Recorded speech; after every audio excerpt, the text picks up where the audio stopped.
Glória a Deus. Amém? Provérbios, capítulo de número 10, versículo 11. Provérbios 10, 11. Encontraram? Diz assim: a boca do justo é fonte de vida, mas a boca dos ímpios abriga a violência. Mais uma vez, a boca do justo é fonte de vida, mas a boca dos ímpios abriga a violência. Pai, essa é a tua preciosa palavra que nós acabamos de ler. Pedimos ao teu precioso e santo Espírito que possa falar ao nosso coração nessa noite, através da tua preciosa e gloriosa palavra. Nos ministra de forma preciosa, nos ensina, nos instrui, nos corrige, nos encoraja por meio da tua palavra, e que pela tua palavra sejamos transformados no precioso nome de Jesus. Amém, amém, amém. Glória a Deus. Amém? Quero pedir a você, glória a Deus. Nós estamos falando nesses dias sobre como nós podemos usar as palavras para a construção de coisas grandiosas no Senhor.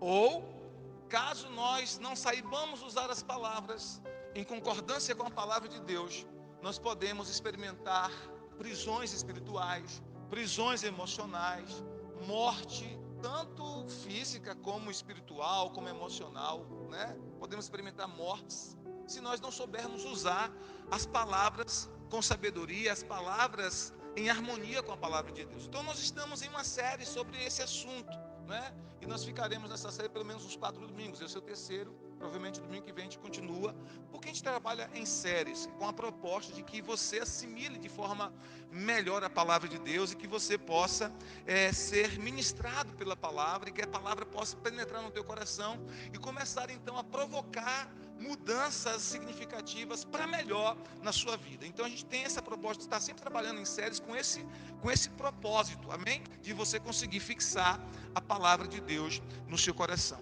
Então hoje a gente vai estar falando sobre como nós podemos liderar, influenciar, abençoar, edificar através das palavras que saem da nossa boca. Diga amém, diga glória a Deus. O texto que nós lemos, Provérbios 10, 11, diz que a boca do justo é fonte de vida. A boca do justo é fonte de vida, mas a boca dos ímpios abriga a violência.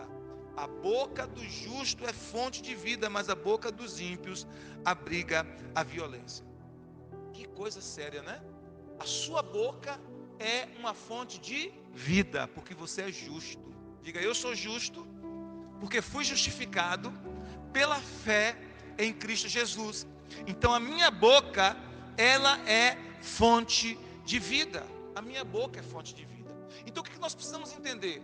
Como é que nós estaremos gerando, produzindo através das palavras que saem da nossa boca?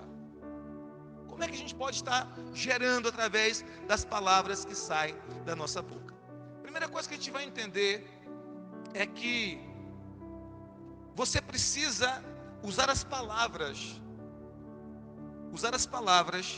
para falar em linha com a palavra de Deus, e as coisas vão começar a acontecer quando você falar em linha com a palavra de Deus. Diga comigo, coisas boas vão começar a acontecer quando eu falar em linha com a palavra de Deus. Então a primeira coisa que você vai entender é isso: as coisas boas vão começar a acontecer quando você começar a falar em linha com a palavra de Deus. Por quê? Porque a sua boca, ela é fonte de vida. E a Bíblia nos fala então, lá em Salmo, capítulo de número 91, no versículo 3 e 4. Um texto muito conhecido de todos nós. Todo mundo conhece esse texto, né? Salmo 91. Aquele que habita no esconderijo do Altíssimo, descansa sobre o Onipotente. E aí diz, direi do Senhor, Ele é o meu refúgio, a minha fortaleza, o meu Deus em quem confio. Porque Ele te livrará do laço do passarinheiro, da peste perniciosa, te cobrirá com as suas asas, e debaixo das suas asas estarás seguro. Então nós podemos perceber aqui que existe uma conexão com aquilo que você diz, com aquilo que Deus faz. Porque o texto diz assim no verso 3, versículo 3 diz assim, podes dizer ao Senhor. Você vai liberar a boca, abrir a boca e dizer ao Senhor. Dizer o quê? Tu és o meu refúgio, tu és a minha fortaleza, tu és o meu Deus, tu és aquele em quem confio. Então você libera as suas palavras em confiança, em harmonia com a palavra de Deus. E aí o texto diz, no verso seguinte, no versículo 4, ele o livrará do laço do passarinheiro, do laço do caçador, ele livrará do veneno mortal, ele o cobrirá com as suas penas, e sob as suas asas você encontrará refúgio, e a fidelidade dele será o seu escudo protetor. Então você pode perceber aqui que existe uma conexão entre aquilo que você diz e aquilo que o Senhor faz. Amém? Diga comigo. Existe uma conexão entre aquilo que eu digo em harmonia com a palavra de Deus e aquilo que o Senhor faz. Então você diz, ele é o meu refúgio, ele é o meu Deus, ele é o meu socorro bem presente no tempo da angústia, ele é o meu escudo. E aí a Bíblia diz que ele vai fazer o quê? Ele te livrará, ele te cobrirá, ele te protegerá. Diga amém. Então você fala em harmonia com a palavra, em concordância com a palavra, e Deus age em teu favor. Seja bem-vindo, filho. Então quando você fala, quando você libera a palavra, o que acontece? Quando você libera a palavra em harmonia com a palavra de Deus, Deus começa a agir em teu favor. Porque você está casando a sua palavra, harmonizando a sua palavra, concordando a sua palavra com a palavra de Deus. Você sabe que o que Deus mais deseja é que nós possamos crer nele, que nós possamos confiar nele. Amém? Quando nós não acreditamos em Deus, quando nós não acreditamos na palavra de Deus, quando nós não temos a palavra de Deus como verdadeira, o que acontece? Nós começamos a falar contra a palavra e, consequentemente, nós comemos os frutos daquilo que nós estamos falando contra a palavra. Lembra que quando na primeira semana que eu ministrei essa série aqui, que eu comecei essa palavra, quando o Senhor lá em Números capítulo 13 disse para o povo de Israel, olha, vocês disseram que vocês iriam morrer no deserto, vocês disseram que os cadáveres de vocês iriam cair no deserto, vocês disseram que os cadáveres de vocês iriam apodrecer nesse deserto, vocês disseram que vocês não iriam entrar na terra prometida. E aí Deus diz assim, e eu farei por vocês exatamente aquilo que vocês disseram. Olha como isso é forte. Eu farei por vocês, olha o que Deus está dizendo, eu farei por vocês exatamente o que vocês disseram. Então vocês disseram que ia morrer no deserto, vocês vão morrer no deserto. Vocês disseram que o cadáver de vocês ia apodrecer no deserto, assim será. Vocês disseram que vocês não iriam entrar na terra prometida, assim será, porque eu vou fazer por vocês exatamente o que vocês disseram. Aqui nós temos uma sentença positiva, nesse texto que nós lemos, enquanto que lá, em Números, nós temos uma sentença negativa. Nesse texto aqui, ele está dizendo assim, direi do Senhor. O que a gente vai dizer do Senhor? Ele é o meu Deus, ele é o meu refúgio, ele é a minha fortaleza, ele é o meu escudo. Aí a gente diz isso do Senhor, a gente abre a boca e começa a concordar as nossas palavras com a palavra de Deus. E aí em seguida o próximo verso diz, e ele te livrará do laço do passarinheiro, e ele te cobrirá, e ele te protegerá, amém? E ele será o teu escudo. Então perceba que é uma conexão com aquilo que você fala, em concordância com a palavra de Deus, com aquilo que Deus faz em tua vida, amém? Então a primeira coisa que a gente vai entender, que Deus vai agir em sua casa, em sua família, em seus negócios, em sua vida espiritual, em sua empresa, na vida dos seus filhos, em seu casamento, enfim, em cada área da sua vida, quando você começar a concordar com a palavra de Deus naquilo que você diz. Você concorda com a palavra de Deus e você fala exatamente o que Deus está falando e declarando na sua palavra. Diga glória a Deus, diga amém se você está entendendo. A segunda coisa que a gente vai aprender nessa noite: use as suas palavras para mudar as circunstâncias e não apenas para descrevê-las. Vamos repetir comigo? Use as suas palavras para mudar as circunstâncias e não apenas para descrevê-las. Então você tem uma circunstância. Não é que você vai negar a realidade, você tem uma circunstância, uma realidade circunstancial diante de você. Pode ser uma questão de enfermidade, pode ser um ataque na sua família, na sua saúde, pode ser um ataque do inimigo nas suas finanças, pode ser um ataque do inimigo na sua vida espiritual, na igreja, no ministério, na nação, ou em qualquer outra área da vida. Você tem uma circunstância. Você pode começar a falar dessas circunstâncias. Você pode começar a descrever essas circunstâncias, começar a usar a tua palavra para descrever circunstâncias. E como é que é uma descrição? É você dizer aquilo que os seus olhos naturais estão conseguindo ver. Então você olha, como aqueles homens, né, de Israel, e nós vemos o que? Um gigante. Nós vemos um gigante. Nós vemos que a terra é boa, mas tem gigantes. Eles começaram a descrever o que eles estavam vendo com seus olhos naturais. Então você pode olhar para o seu corpo e descrever o que os sintomas da enfermidade estão dizendo. Você pode olhar para as suas emoções e descrever o que as suas emoções estão ditando para você. Você pode olhar para o seu casamento, para o seu marido, para a sua esposa e começar a descrever aquilo que você consegue perceber ou ver com seus olhos naturais, com seus sentidos naturais. Vocês estão entendendo o que quer dizer? Você pode olhar para as suas finanças e, constatando que você está enfrentando uma situação financeira talvez desafiadora, você olha e você, com a sua percepção, começa a descrever aquilo ali, dizer, minha finança está assim, porque eu estou sem dinheiro, porque isso e aquilo, e você começa simplesmente a descrever.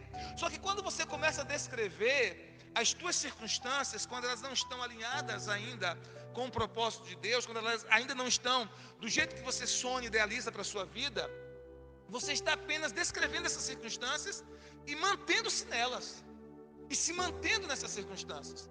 Mas quando você começa a dizer em linha com a palavra de Deus, você começa a transformar as suas circunstâncias pela palavra de Deus. Então, por exemplo, você olha para o seu corpo e você vê uma enfermidade, ou você sente sintomas de uma enfermidade.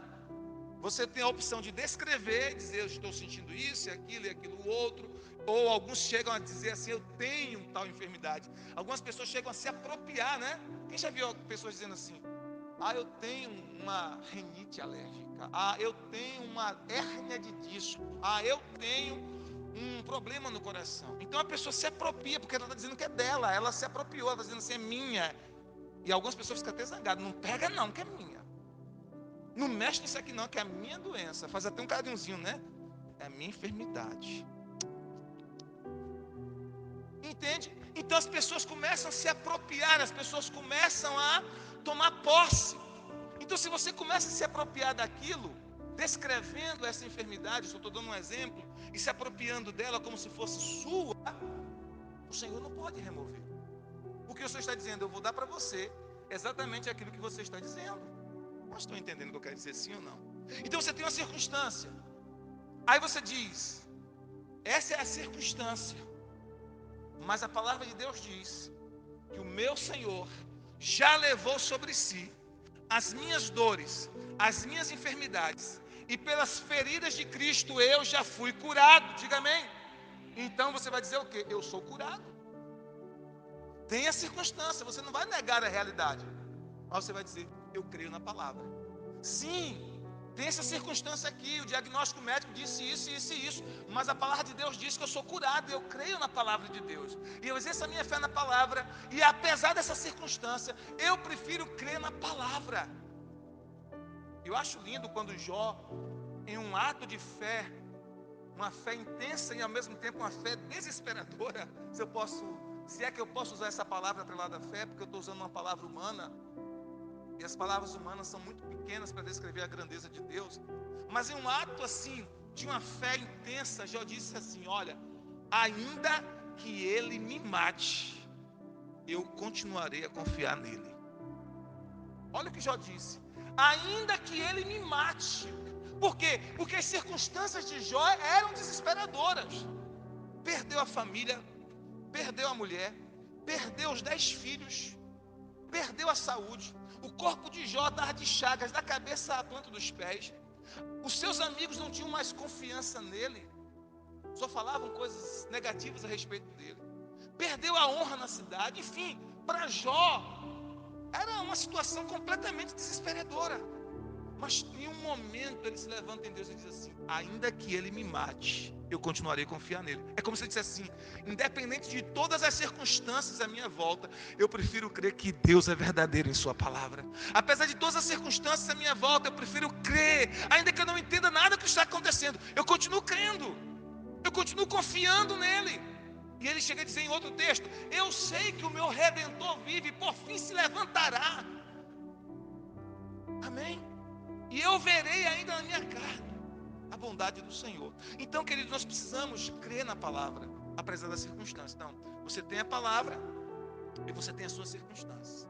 Então, use as suas palavras, não para descrever suas circunstâncias, mas para transformar as suas circunstâncias por meio da palavra de Deus. Amém? Você está sentindo a enfermidade, mas você diz: eu sou curado em nome de Jesus. Você olha para o teu marido, e o teu marido está enchendo a cara, está bebendo, não é? Alguns casos ainda mais terríveis, usando drogas ou na prostituição, e você diz assim: o meu marido é um homem de Deus, o meu marido é um santo homem de Deus, o meu marido é crente em Jesus Cristo, o meu marido é do Evangelho. Você olha para os seus filhos e você diz: meus filhos são do Senhor. Mas alguém diz assim: mas os teus filhos estão fazendo isso e aquilo. Não, todos os meus filhos são discípulos do Senhor. É isso que a palavra diz, é isso que eu creio. Você olha para a tua esposa e ainda que ela esteja complicada, você diz: a minha esposa é a mulher de Deus, a mulher sábia, a mulher cheia do Espírito Santo, é a mulher da palavra. E você crê nisso e sustenta isso com a sua palavra. E você olha para a sua empresa e a situação desafiadora, as crises que surgiram, e você diz assim: o meu Deus suprirá cada uma das minhas necessidades em glória por Cristo Jesus. Os meus clientes, quem está enviando é Deus que manda clientes de crente. Assim como Deus enviou o corvo para alimentar o profeta Elias, Deus vai enviar os clientes certos para a minha empresa. Diga aleluia. E você começa a falar em linha com a palavra de Deus. Agora, eu acho bonito esse texto, não está dentro do que eu vou falar ainda, mas é só um parênteses que eu estou abrindo aqui. Porque Elias estava precisando de comida e Deus envia corvos para trazer carne para Elias. Eu fico impressionado com isso, gente. Os corvos traziam carne todas as manhãs e toda a tarde. Mas o que é um corvo? O corvo é uma ave de rapina. O corvo é uma ave que se alimenta de carne. E Deus não permitia que ele comesse aquela carne do profeta. Ele podia até comer outra, mas a carne do profeta o corvo levava para Elias, o profeta comer. Você está entendendo? Deus enviava o corvo para alimentar o profeta. Então Deus vai enviar a bênção que você precisa na hora certa, no poderoso nome de Jesus. Você tem que crer nisso e falar isso. Agora, vamos para a palavra. Eu queria que você abrisse a sua Bíblia lá em Mateus capítulo 9, versículo 20 a 22. Porque esse texto fala de uma mulher, a mulher do fluxo de sangue. Mateus capítulo 9, versículo de número 20 a 22. A mulher do fluxo de sangue. Aquela mulher, ela tinha hemorragia. Uma hemorragia há 12 anos. Ela tinha um sangramento que não parava há 12 anos. E você que é mulher sabe o quanto isso é desgastante, é terrível, é sofrimento. Porque não parava o sangramento dela. Aquela mulher já estava sem forças. A Bíblia diz em outro texto, paralelo a esse aqui de Mateus, que ela já havia gastado tudo que ela tinha com médicos e não melhorava, pelo contrário, ia cada vez mais piorando, ia de mal a pior, não é? Então aquela mulher estava em terrível sofrimento. Mas ela ouviu falar de Jesus. E quando você ouve falar que Jesus é maravilhoso, que Jesus salva, que Jesus perdoa os pecados, que Jesus cura, que Jesus nos ama, que Jesus restaura a nossa vida, que Jesus nos dá uma nova esperança. Quando a gente ouve falar de Jesus, da sua graça, do seu amor, do seu perdão, da sua bondade, queridos, quando a gente ouve falar de Jesus com o coração aberto, começa a nascer dentro de nós fé e esperança. Amém?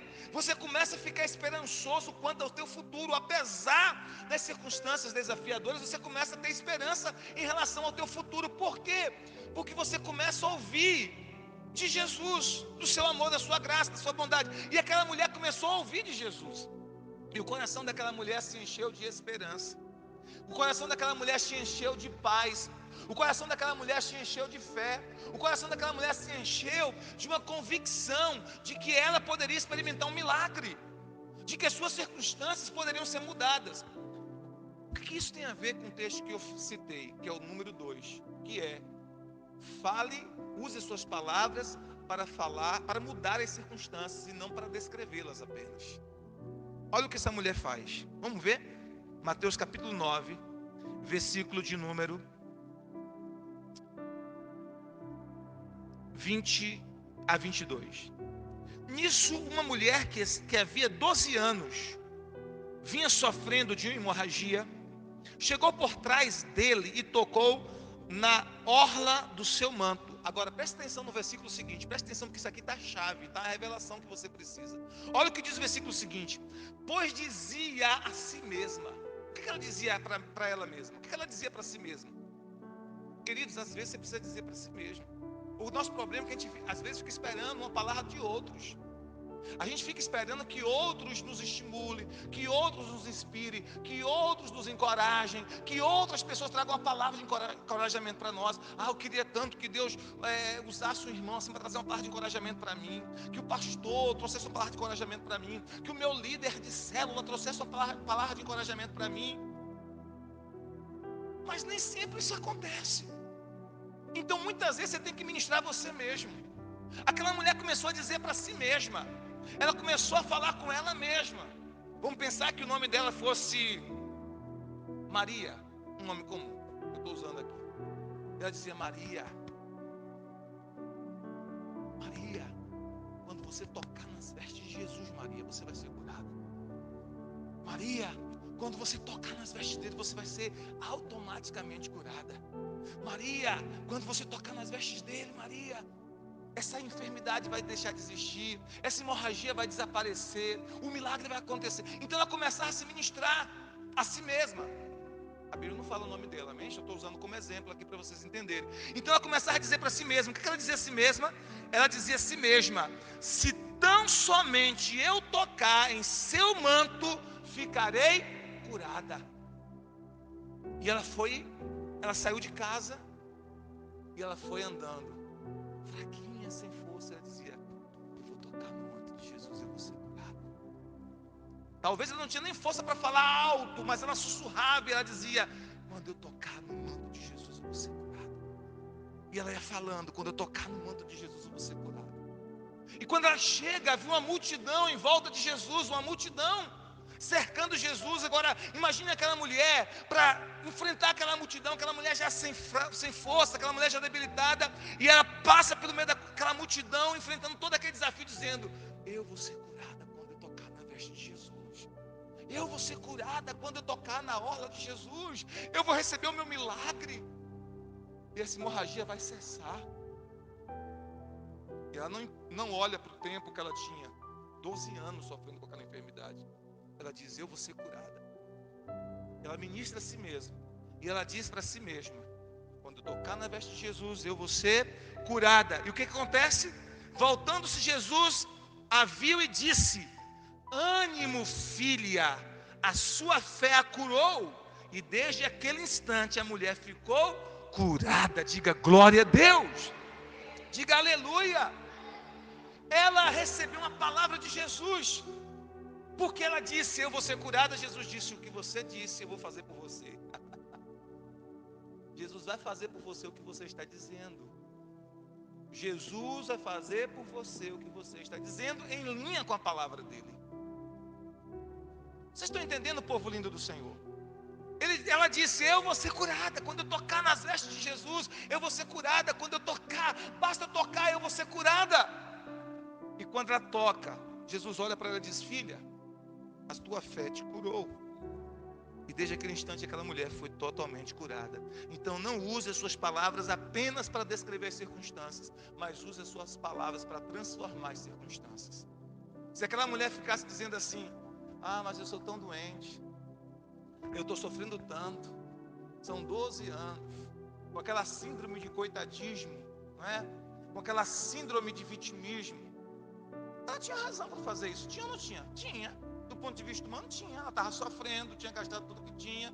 Ela podia chegar, e assim, né? Será que ele vai me curar? Já passou tanto tempo, tanta gente passou por mim, tantos médicos, eu não consegui a cura. São 12 anos de sofrimento, são 12 anos de hemorragia. Ela podia ir com esse discurso, mas ela dizia não, ela não dizia isso. Ela dizia: se eu tocar nas vestes dele, eu vou ser curada quando eu tocar nas vestes de Jesus. Eu vou ser curada quando eu tocar nas vestes dele. Então ela começava a ministrar a si mesmo. E aquilo que ela falou em linha com a palavra de Deus se concretizou na vida dela. Amém? A cura para você, diga amém. A cura para a sua família, diga aleluia. a cura para a sua casa, a cura para as suas emoções, a cura para os seus filhos, em nome de Jesus de Nazaré. Diga: eu vou tocar na veste de Jesus e eu serei curado. Hoje à noite eu estou tocando em Jesus e eu serei curado, curada, minha família será curada, meus filhos serão curados, em nome de Jesus de Nazaré. A cura para você e para a sua casa, diga aleluia. Então não use as suas palavras apenas para descrever as suas circunstâncias. Você pode dizer: porque meu casamento está assim, porque os meus filhos são dessa maneira, porque o meu marido é dessa forma, porque a minha esposa é dessa maneira, porque as minhas finanças estão dessa maneira, eu estou passando uma crise, não sei o quê. E você pode usar as suas palavras apenas para descrever o que está acontecendo, mas você pode usar as suas palavras para transformar as suas circunstâncias para melhor. A decisão é nossa, queridos. Amém? A decisão é nossa se nós vamos usar as nossas palavras apenas para descrever as nossas circunstâncias ou para transformar as nossas circunstâncias por meio da palavra em concordância com a palavra de Deus. Quantos estão entendendo? Diga glória a Jesus, diga aleluia. A terceira coisa que a gente vai aprender nessa noite é que nós precisamos proclamar palavras de vitória contra os gigantes que têm se levantado contra a nossa vida, contra a nossa família, contra o nosso ministério, contra as nossas células. Nós precisamos começar a falar palavras de vitória, proclamar palavras de vitória contra todos os gigantes. Diga amém. Observe, queridos, a Bíblia diz que Davi, ele vai lutar contra um gigante, o gigante Golias. Todas as crianças da igreja gostam dessa história, não é verdade? Gosta? Gosta? A historinha do gigante e Davi, de Golias e Davi. Você gosta, João? Gosta? Gosta, Nicolas? Gosta? Ok. A maioria das crianças gosta da história de Davi e Golias, né? Quando os nossos filhos eram crianças, nós líamos para eles essas historinhas. A gente tinha aquela Bíblia ilustrada de crianças, né? E a gente lia essas histórias para eles. Todas as noites antes de dormir a gente lia uma ou duas histórias daquelas para eles, né? E eles eram ministrados por essas histórias, gostavam dessas histórias. Então a maioria das crianças conhece essas histórias de Davi e de Golias. A Bíblia nos fala que Davi, ele estava lutando contra aquele gigante. Mas antes de ele lutar e vencer aquele gigante, ele proclama uma palavra de vitória. Ele declara em fé o que ele iria fazer com aquele gigante. Ele não vai lutar contra o gigante dizendo assim: será que eu vou vencer esse gigante? Rapaz, esse gigante é muito alto, é muito forte. Se esse gigante me pegar, vai me destroçar, vai me destruir. Olha só, os homens mais valentes do exército de Israel estão com medo do gigante. Os homens mais valentes do exército estão fugindo do gigante. Como é que eu, um menino, um jovem, sem muita experiência de batalha e de guerra, vou vencer esse gigante? Não, Davi não disse isso. Davi não disse isso. Ele foi lutar contra o gigante já em fé, liberando a palavra do que ele iria fazer com o gigante. Vamos ver? 1 Samuel capítulo 17, versículo 45. 1 Samuel capítulo 17, versículo 45 a 47. Vamos ver? Olha o que ele diz. E disse Davi ao filisteu. O filisteu aqui é o gigante filisteu, né? O Golias. O que Davi disse? Você vem contra mim com espada, com lança e com escudo, mas eu vou contra você em nome do Senhor dos exércitos, o Deus dos exércitos de Israel, a quem você desafiou. Aí ele diz assim, ó: hoje mesmo, não é amanhã, nem depois de amanhã, hoje mesmo o Senhor o entregará nas minhas mãos, e eu o matarei e cortarei a sua cabeça.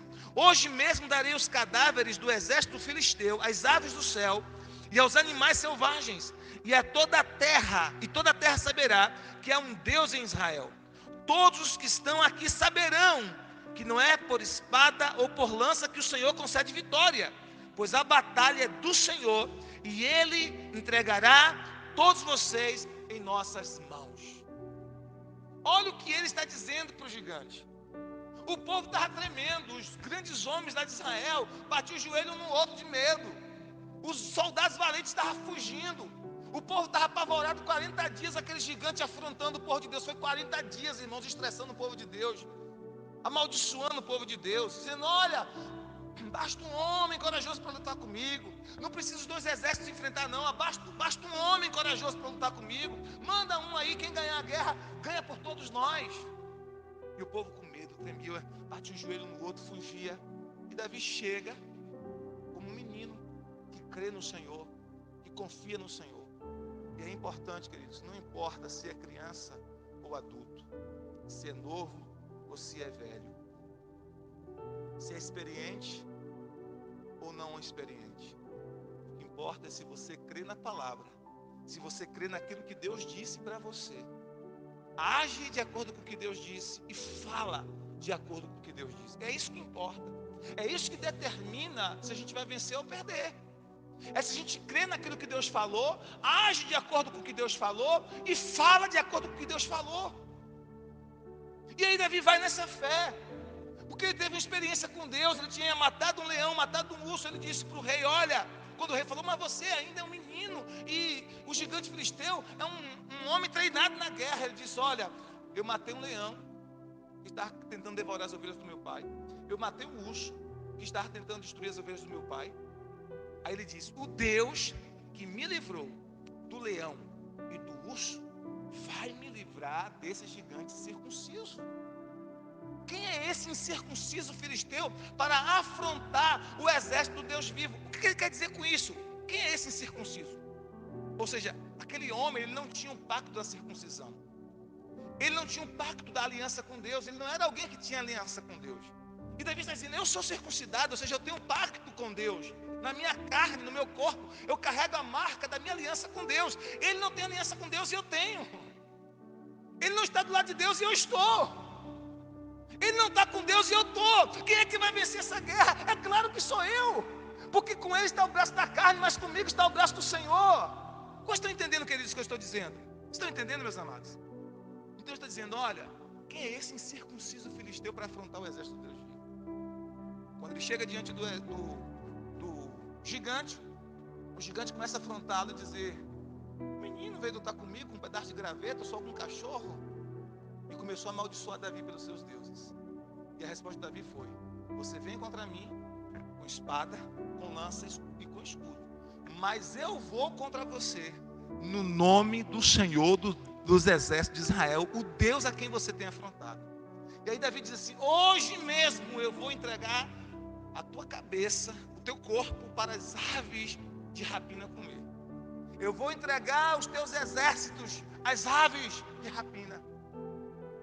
Eu vou vencer você hoje, porque o Senhor entregará vocês na minha mão. A pergunta é, qual é o gigante que está se levantando contra a tua família? Qual é o gigante que tem se levantado contra o teu casamento, contra os teus filhos? Qual é o gigante que tem se levantado contra a tua empresa, contra os teus negócios, contra a tua saúde?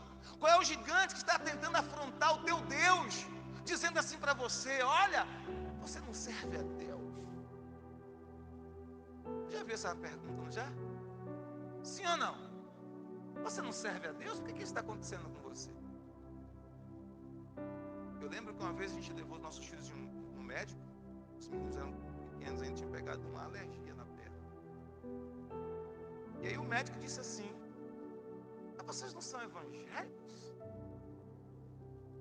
Como se dissesse, o que está acontecendo com você? Uma afronta, né? Uma afronta. E às vezes, pessoas vão fazer isso, usadas pelo inimigo. Rapaz, eu nem lembro o que eu respondi, mas eu dei uma resposta de Deus. Mas não lembro agora não, Atos. Se eu disser, eu poderia falar. Tu lembra? Tu que estava com os meninos, foi? A pastora que estava com os meninos. Tu respondeu o quê? Não lembro, não. Não importa quem você seja, você está sujeito a enfrentar circunstâncias. Foi o que ela respondeu. Então o que acontece, queridos? Todos nós podemos enfrentar esses gigantes. Pessoas que vão desafiar a nossa fé. Pessoas que são usadas pelo inimigo. Porque o nosso adversário hoje não é uma pessoa, não é um ser humano de carne e osso. Paulo diz isso em Efésios 6:12. A nossa luta não é contra carne e sangue, ou seja, contra pessoas, contra seres humanos. Você não está lutando contra o ser humano. Se você não entender isso, você já perdeu a guerra, porque você está lutando contra o inimigo errado. Entendeu? Sim ou não?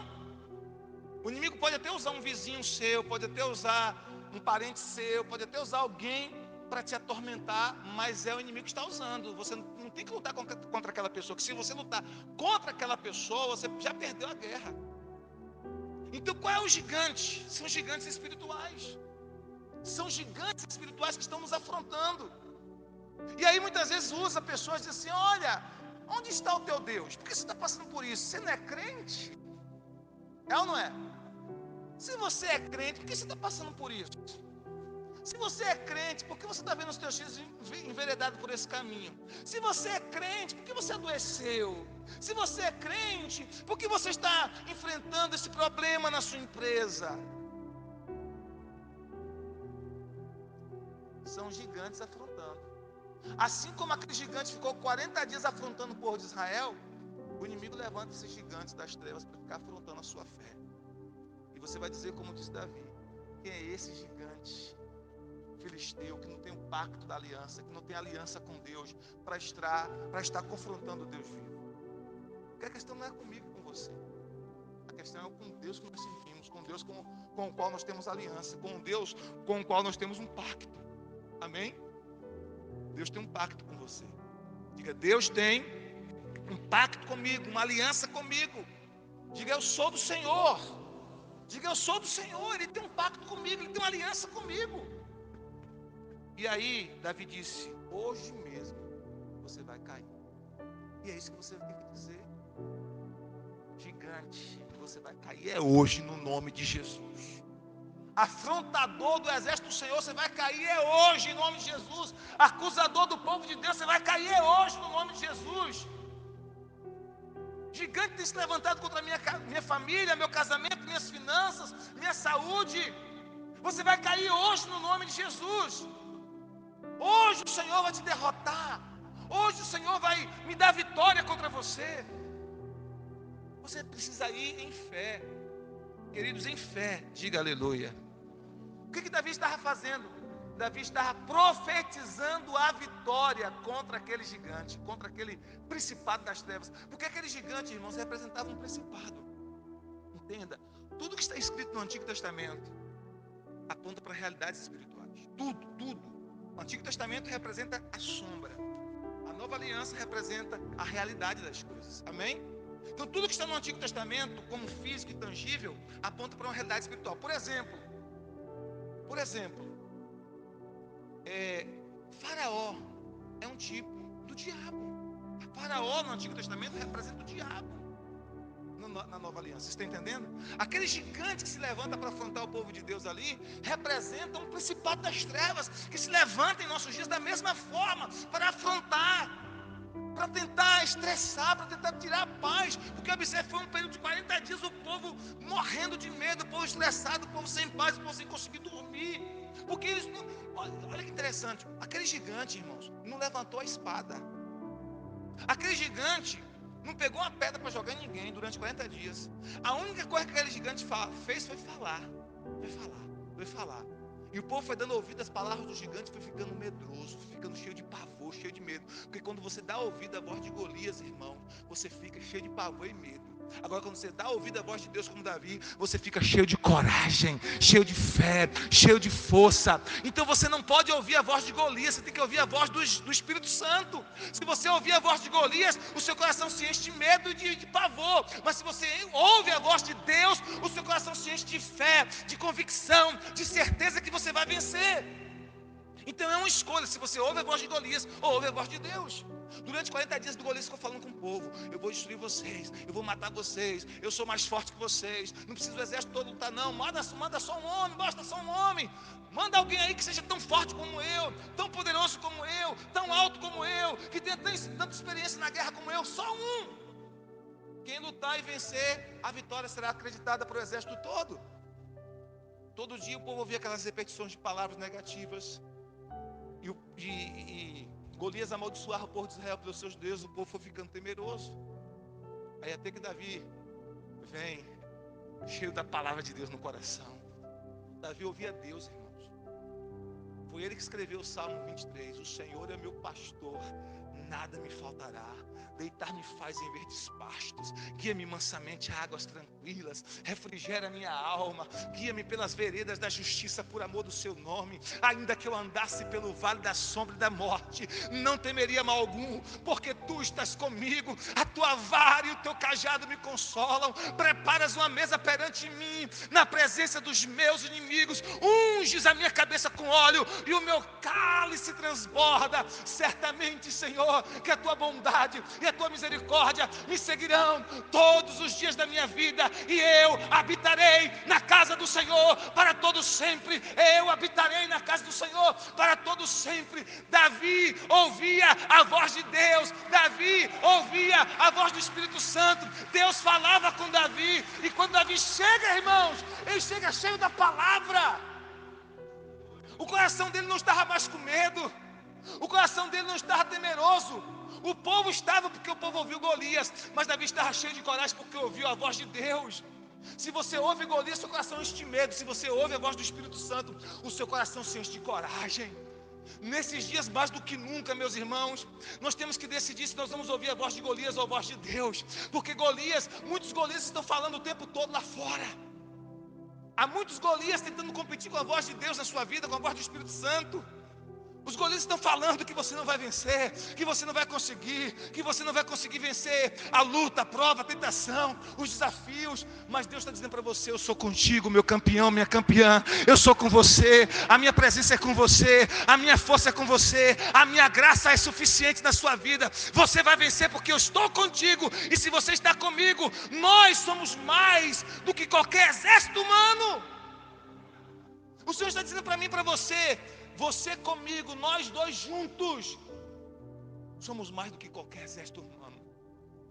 Você pode estar até só de pessoas, mas se você está com o Senhor, meu irmão, você já está do lado da vitória.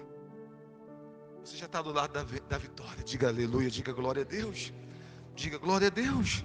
Então, queridos, preste atenção. Davi ouviu a voz de Deus. O coração dele estava cheio de fé. E quando ele vai, ele diz para Golias: eu vou vencer você, e hoje mesmo vou entregar o teu corpo para as aves do céu comigo. Não teve duas conversas, não teve meio tempo. E ele vai, irmãos, e Saul tenta colocar a armadura dele em Davi, só que fica desengonçado, porque Saul era um homem de alta estatura, Davi era um menino, um franzino, pequenininho, magrinho certamente. Ele disse: não dá certo isso não. Ele pega 5 pedras de liso do rio, essas pedrinhas de rio, sabe? E a sua funda, que era uma espécie de badoque da época, uma espécie de estilingue. E ele vai assim. E na primeira pedrada, como se olhasse para a cabeça daquele gigante, os outros diziam assim: meu Deus, um homem desse tamanho vai matar todo mundo. E Davi dizia assim: um homem desse tamanho eu não erro a pedrada nunca. Com a cabeça daquele tamanho ali, eu não erro nunca. O que os outros via como algo negativo, Davi via como algo positivo. Davi olhou para a cabeça do gigante, olha aquela cabeçona. Davi disse assim: uma cabeça desse tamanho ali, oxe, vai ser fácil para eu derrubar com uma pedrada. A Bíblia diz que os homens de Israel, tinha homens de Israel que conseguia acertar com a funda em um fio de cabelo. Será que os caras eram precisos na funda? Já viu aqueles filmes de faroeste que o cara acertava na mosca? Já viu? Com um revólver. Que a expressão na mosca vem daí, né? Acertou na mosca, porque naqueles filmes antigos o cara acertava, mirava na mosca, acertava. Pois no Israel tinha uns homens assim, que eles conseguiam acertar com a funda. A pedra saía e botava um cabelo esticado, a pedra quebrava o fio do cabelo, passava no fio de cabelo e quebrava. Será que Davi era um desses? Podia ser, a Bíblia não relata isso. Mas é como se ele dissesse assim: se eu acerto um fio de cabelo, uma cabeça desse tamanho, eu não erro nunca. Não é verdade, meus irmãos? E olha que interessante, a criatividade que Deus deu a Davi, né? Está todo mundo pensando: como é que eu vou vencer esse gigante? Com espada, com lança. Se eu chegar perto dele, olha só, a espada do gigante é maior do que o meu corpo. Se eu chegar perto do gigante com a minha espada, quando eu cheguei perto dele, já me atingiu. Estava todo mundo com medo, porque não teve a ideia, não teve a criatividade de Deus. Davi pensou, Deus deu uma estratégia para Davi, Deus deu uma direção para Davi. Davi pensou assim, ó, eu não vou nem precisar chegar perto dele, daqui mesmo eu vou derrubar. Você entendeu, queridos? Quando você está com o Senhor começa a te dar ideias. O Senhor começa a falar com você. O Senhor começa a te dar criatividade de como você vai vencer esse gigante. Eu quero profetizar que esse gigante vai cair. Esse gigante que tem afrontado a tua família vai cair. Esse gigante que tem afrontado o teu casamento vai cair. Esse gigante que tem afrontado a tua saúde vai cair. Esse gigante que tem afrontado as tuas finanças vai cair. Em nome de Jesus de Nazaré, Deus te dará vitória contra esse gigante. Em nome de Jesus, o Senhor é contigo. Maior é o Senhor que está com você do que aquele que está no mundo. Diga amém. Diga glória a Deus. Então proclame vitória. Use as suas palavras para proclamar vitória contra o gigante. Use as suas palavras para dizer: eu vou vencer esse gigante em nome de Jesus de Nazaré. Deixa eu falar algo para você. O DNA de um vencedor já está em você. Porque o DNA de Deus está em você. Quantos aqui são filhos de Deus? Filhos e filhas de Deus. Diga assim: eu sou filho ou filha, filho do Deus Todo-Poderoso. O DNA de Deus está em você. Quantos creem que o DNA de Deus está em você? Quando você nasceu de Deus, nasceu do alto, quando você nasceu de Jesus, Deus compartilhou o DNA dele com você. Você é imagem e semelhança de Deus. Então o DNA de Deus está em você. Você já é um campeão, você já é um vencedor, independente das circunstâncias que você esteja enfrentando. Porque o DNA de Deus já está em você. Agora, escute isso. Eu estava lendo um livro essa semana, e eu achei muito interessante isso. O livro falava, uma parte do livro, na ilustração, o autor dizia sobre a corrida de cavalos.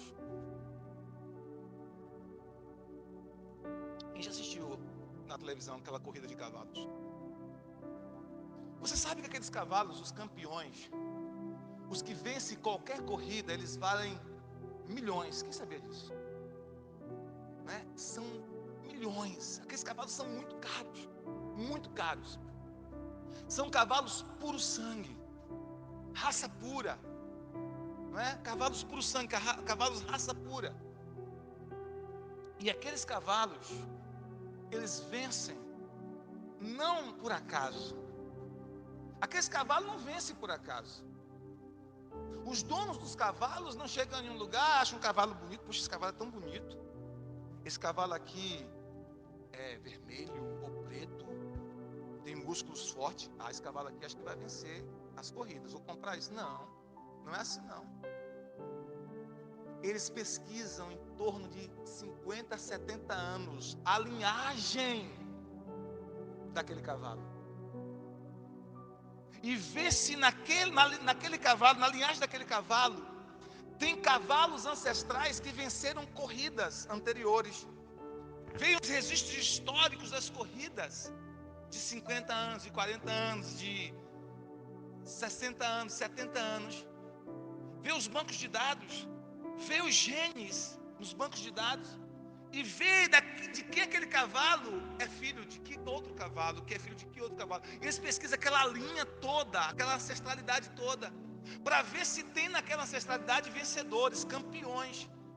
E quanto mais campeões, quanto mais vencedores, quanto mais cavalos velozes tem naquela ancestralidade daquele cavalo, mais é certo de que aquele cavalo que aquele dono está adquirindo vai vencer a guerra, ou perdão, vai vencer a corrida, ou as corridas. Por quê?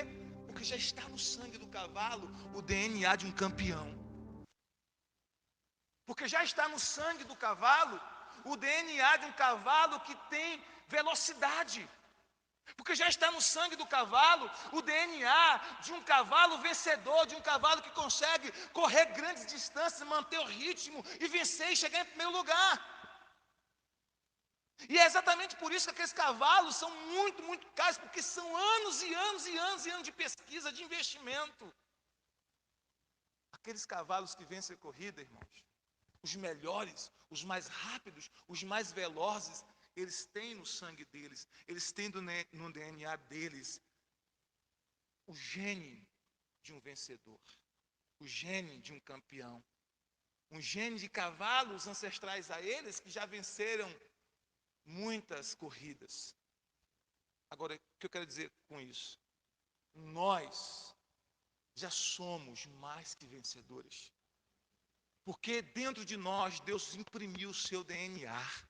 Porque dentro de nós Deus colocou o seu DNA. Você é filho ou filha do Deus Todo-Poderoso. Quantos estão entendendo? Diga amém. Levante suas mãos e diga assim: eu sou filho do Deus Todo-Poderoso. Você já tem na sua veia o DNA de um campeão, de um vencedor.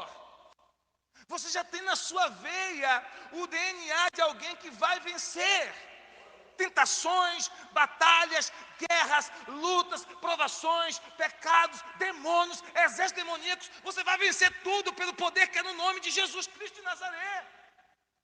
Amém? Agora você precisa crer nisso. Você precisa crer quem você é. Você precisa crer na sua identidade espiritual. Quando Jesus foi batizado, o Pai disse assim: tu és o meu filho amado, em ti eu me alegro. O mesmo que Deus disse para Jesus, Ele disse para mim e para você. No dia que você fez uma aliança com Jesus, no dia que você se batizou em concordância com a palavra de Deus, o Espírito Santo desceu sobre você, veio sobre você. O céu se abriu sobre você. E a voz do céu ecoou no teu coração: você é o meu filho, a minha filha, amado, amada, em ti eu me alegro. Você é o meu filho, em ti eu me alegro. Então você tem nas suas veias espirituais o DNA de Deus, o gene de Deus. Você é a imagem e semelhança do Deus Criador, do Deus Todo-Poderoso, o Deus que criou o sol, a lua, as estrelas, as galáxias, o Deus que abriu o Mar Vermelho, o Deus que abriu o Rio Jordão, o Deus que ressuscitou mortos. Ele colocou a centelha dele dentro de você, Ele colocou o DNA dele dentro de você, Ele colocou a semente dele dentro de você. A Bíblia diz que você foi gerado pela semente de Deus, você foi gerado pela semente de Deus, o que significa dizer, em linguagem contemporânea nossa, que você tem o DNA de Deus em você. Porque o que transmite o DNA é a semente. Você transmitiu o DNA para os seus filhos, o seu DNA para os seus filhos, no dia que você doou a sua semente. Quantos entendem o que eu quero dizer, sim ou não? No dia que você plantou, você que é homem, plantou a sua sementinha no útero da sua esposa, e ela engravidou, e aquele filho que nasce tem o seu gene. Porque vocês doaram uma semente. O marido doou uma semente, chamada espermatozoide, a esposa doou uma semente, que é ao mesmo tempo um solo, chamado óvulo. Por isso os seus filhos carregam a sua imagem e a sua semelhança. Por isso os seus filhos carregam o seu DNA. Deus, diz a palavra, que Ele gerou você por meio da semente incorruptível da palavra de Deus. Ele gerou você como nova criatura em Cristo. Ele gerou você como filho de Deus através da semente incorruptível da palavra. Isso significa que o DNA de Deus está em você. Você é filho de Deus. Filha de Deus. Por isso que a Bíblia diz que o Espírito Santo testifica com o nosso espírito que nós somos filhos de Deus. Não adianta o diabo dizer que não é, negar a nossa filiação. Não adianta a circunstância dizer que não é. As pessoas dizem, não, você não é filho. Não adianta. Porque a gente tem convicção pelo Espírito Santo que nós somos filhos de Deus. Nós carregamos em nós a imagem e semelhança do Criador. Nós carregamos em nós a vida de Deus, a centelha da vida de Deus, o DNA de Deus em nós. Por isso que Davi disse assim: com o meu Deus eu venço exércitos, com o meu Deus eu salto muralha, com o meu Deus eu faço proezas, com o meu Deus eu faço coisas extraordinárias, com o meu Deus eu faço coisas que homens comuns não fazem. Por quê? Porque Deus está em mim, porque eu carrego em mim o DNA do Criador, o DNA do Deus Todo-Poderoso. Diga amém se você está entendendo. Aleluia! Você já carrega o DNA de um vencedor. Quero encorajar o seu coração nessa noite. Não importa as circunstâncias que você esteja enfrentando. Talvez você esteja enfrentando as lutas mais desafiadoras agora. Os testes mais terríveis da sua fé. Não se preocupe. Deus treina grandes líderes, grandes campeões nos desertos da vida. Os grandes homens de Deus enfrentaram grandes desertos. O deserto é só a escola do Espírito Santo. Se o próprio Jesus foi levado pelo Espírito ao deserto, não pense que eu e você seremos isentados dele. Vocês entendem o que eu quero dizer? Mas não significa que você está abandonado por Deus porque você está no deserto. Não significa que você está abandonado por Deus que está enfrentando uma grande luta, uma grande provação, um grande desafio. Significa simplesmente que Deus está treinando o campeão dele. Significa que Deus está treinando a campeã dele. Significa que Deus está treinando um vencedor. Significa que Deus está treinando uma vencedora. Significa que Deus está treinando e construindo estruturas de firmeza, de fé, de confiança no seu caráter, para que nada venha abalar você. Significa apenas isso. Mas essa circunstância não pode te vencer. O deserto não venceu Jesus. O deserto não pode vencer você se você andar na palavra, se você confiar no Senhor, se você liberar a palavra de acordo com o que Deus está dizendo, se você concordar com Deus na sua palavra, o deserto não vai vencer você. Quantos estão entendendo? Diga amém. Por último, para a gente fechar aqui a palavra de hoje à noite. Meu tempo estourou. Quarto. Você precisa aprender a liberar palavras de vida onde há morte. Você precisa aprender a liberar palavras de vida onde você olha e só vê morte. Agora escute que, do ponto de vista humano, a morte é a última sentença. Do ponto de vista humano, a morte é sem esperança, não é? As pessoas têm até um ditado que diz assim: enquanto há vida, há esperança. Não tem esse ditado? Enquanto há vida, há esperança. Significa dizer que se vê a morte, não tem mais esperança. Agora, olha o que Deus manda o profeta fazer, Ezequiel 37. Eu queria ler com vocês esse texto, por favor, Ezequiel 37. Eu estou agora lendo, aliás, terminei essa semana de ler o livro do profeta Ezequiel. Maravilhoso, tremendo. Fui muito abençoado com essa leitura. Em Ezequiel 37, abre aí sua Bíblia em Ezequiel 37. O profeta tem uma visão. Ele tem uma visão de um vale de ossos secos. A Bíblia diz que eram ossos sequíssimos. E aqueles ossos sequíssimos representavam a nação de Israel. Era como a nação de Israel estava como nação. Sem uma pátria, estavam desapatriados, estavam cativos na Babilônia. Do ponto de vista espiritual também, aquela nação estava sem vida. Era condição espiritual, era condição moral, era condição econômica, era condição de nação mesmo de Israel, de morte. Então aquele vale de ossos secos representava a condição que Israel estava. Mas mesmo diante daquele quadro de morte, Deus falou para Ezequiel profetizar a vida. Mesmo diante de um quadro de morte, Deus disse para Ezequiel: profetiza a vida, profetiza a vida. Qual é a área da sua vida que você olha e parece que só tem morte? Qual é a área que você olha e você não vê outra coisa senão morte? Às vezes de esperança, de sonhos, de projetos que Deus colocou no seu coração há algum tempo e você, por conta das circunstâncias, permitiu que esses projetos, esses sonhos morressem. Você olha para uma situação na sua família e uma circunstância específica da sua família, você olha e vê morte, ou na área da sua saúde. Qual é a área que você olha e aparentemente só vê morte? Olha o que a Bíblia diz. Ezequiel 37. Veio sobre mim a mão do Senhor, e Ele me levou pelo Espírito do Senhor, e me deixou no meio de um vale de ossos secos. Um cemitério, só tinha ossos secos. Verso 2. E me fez andar ao redor deles. Eram muito numerosos na superfície do vale e estavam sequíssimos. Então me perguntou: filho do homem, acaso poderão reviver esses ossos? Respondi: Senhor Deus, tu o sabes. Disse-me ele: profetiza a estes ossos e diz-lhes: ossos secos, ouçam a palavra do Senhor. Aleluia. Teus ossos secos, quando ouçam a palavra do Senhor, tem que viver, meu irmão. Assim diz o Senhor Deus a estes ossos: eis que farei entrar o Espírito em vocês, e vocês viverão. Porei tendões sobre vocês, farei crescer carne sobre vocês estabelecerei pele, e porei em vocês o Espírito, e vocês viverão, e saberão que eu sou o Senhor. Então profetizei como o Senhor me ordenou. Enquanto eu profetizava, houve um ruído, um barulho de ossos que batiam contra ossos e se juntavam, cada osso ao seu osso.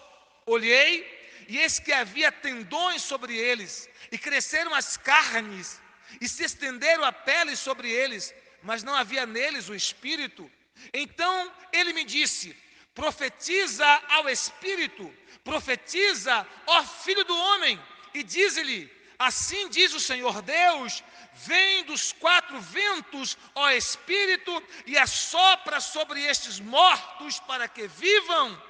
Profetizei como ele me ordenou, e o Espírito entrou neles, e viveram, e se puseram em pé, um exército sobremodo numeroso. Então me disse: filho do homem, estes ossos são toda a casa de Israel. Eis que dizem: os nossos ossos se secaram, e pereceu a nossa esperança, estamos de todos exterminados. Portanto, profetiza e dize-lhes: assim diz o Senhor Deus: eis que abrirei a vossa sepultura, e vos farei sair dela, ó povo meu, e vos trarei de volta à terra de Israel. Sabereis que eu sou o Senhor, quando eu abrir a vossa sepultura e vos fazer sair dela, ó povo meu. Porei em vocês o meu espírito, e vocês viverão, e estabelecerei vocês na sua própria terra. Então vocês saberão que eu, o Senhor, disse isso e o fiz, diz o Senhor. Amém? Você pode dar um aplauso ao Senhor Jesus por esta palavra, queridos? Só havia morte, mas Deus disse para Ezequiel: profetiza a vida. Você é chamado por Deus para profetizar a vida, não para falar a morte. Diga para o seu irmão: não anuncie morte, proclame vida. Não anuncie morte, profetize a vida. Profetize a vida. Profetize a vida. Você é chamado para profetizar a vida, em nome de Jesus de Nazaré. Amém, queridos? Então, hoje à noite, nós estamos aprendendo que, primeiro, nada acontece de bom até que você diga algo em relação à palavra. Você diga em concordância com a palavra. Nada acontece de bom enquanto você não diz algo que está em linha com a palavra. Amém? A segunda coisa que a gente aprendeu hoje à noite é que nós não podemos usar as nossas palavras para descrever as circunstâncias apenas, mas para mudar as nossas circunstâncias. A terceira coisa que a gente aprendeu nessa noite é que nós precisamos profetizar a vitória contra o gigante que tem afrontado a nossa casa, a nossa família, o nosso ministério. E quarto, nós aprendemos que nós precisamos liberar palavras de vida, mesmo quando nós só enxergamos morte. Fique de pé no nome de Jesus. Oremos ao Senhor. Aleluia. Glória a Deus. Fique de pé. Em nome de Jesus de Nazaré. Glória a Deus. Aleluia, Jesus.